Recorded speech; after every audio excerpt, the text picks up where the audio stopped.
கட்டாய கல்வி உரிமை சட்டத்தின் கீழ் பொருளாதார ரீதியில் பின்தங்கியவர்களுக்கான 25% இடஒதுக்கீட்டில் சிபிஎஸ்இ, ஐசிஎஸ்இ பள்ளிகளை சேர்க்க இயலாது என்று சென்னை உயர்நீதிமன்றத்தில் தமிழக அரசு பதிலளித்திருக்கிறது. இது குறித்த விவரங்களை எமது செய்தியாளர் சுரேஷ் விவரிக்க கேட்போம். சுரேஷ், வணக்கம். முழு விவரங்கள் என்ன?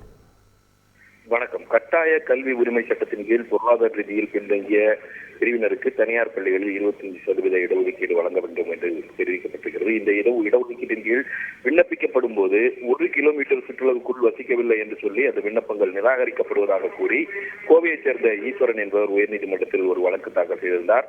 இந்த வழக்கு பொறுப்பு தலைமை நீதிபதி மகாதேவன் மற்றும் நீதிபதி முகமது சபிக் அடங்கிய அமர்வில் விசாரணைக்கு வந்தது. அப்போது மனுதாரர் தரப்பில் முன்வைக்கப்பட்ட வாதம் என்னவென்றால் 1 கிலோமீட்டர் சுற்றுலாவுக்குள் வசிக்கவில்லை என்று கூறி அந்த விண்ணப்பங்களை நிராகரிப்பது என்பது தவறு என்றும், ஆந்திராவில் இது போன்ற காரணங்களை சொல்லி நிராகரிக்க கூடாது என்று விதிகள் வகுக்கப்பட்டிருப்பதாகவும் தெரிவித்தார். மேலும் கல்வி உரிமை சட்டத்தின் கீழ் வழங்கப்படக்கூடிய அந்த 25% இடஒதுக்கீட்டில் சிபிஎஸ்இ மற்றும் ஐசிஎஸ்இ பள்ளிகளையும் சேர்க்க வேண்டும் என்று மனுதாரர் தரப்பில் வலியுறுத்தப்பட்டது.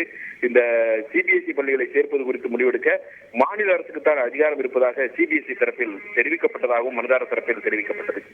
இதற்கு பதிலளித்து தமிழக அரசு தரப்பில் ஆஜரான அரசு பிளீடர், மெட்ரிகுலேஷன் தனியார் பள்ளிகளுக்கு மாநில அரசின் கட்டண நிர்ணய குழு கட்டணங்களை நிர்ணயித்து அதன் அடிப்படையில் 25% இடஒதுக்கீட்டு சேர்க்கப்படக்கூடிய மாணவர்களுக்கான கட்டணத்தை அரசு செலுத்துகிறது. ஆனால் சிபிஎஸ்இ, ஐசிஎஸ்இ போன்ற பள்ளிகளுக்கு மாநில அரசின் கட்டண நிர்ணய குழு கட்டணங்கள் நிர்ணயிக்க இயலாது எனவும், அதனால் இந்த பள்ளிகளை 25% இடஒதுக்கீட்டின் கீழ் சேர்க்க இயலாது என்றும் தெரிவிக்கப்பட்டது.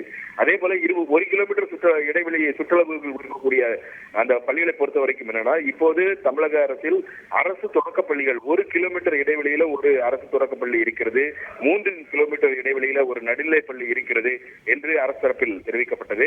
மேலும் தமிழகத்தில் 5000 பள்ளிகளில் உபரி ஆசிரியர்கள் இருக்கிறார்கள். அந்த பள்ளிகளில் மாணவர்களுடைய எண்ணிக்கை குறைவாக இருப்பதன் காரணமாக அரசுக்கு நிதிச்சுமை இருப்பதாகவும் விளக்கம் அளித்தார்.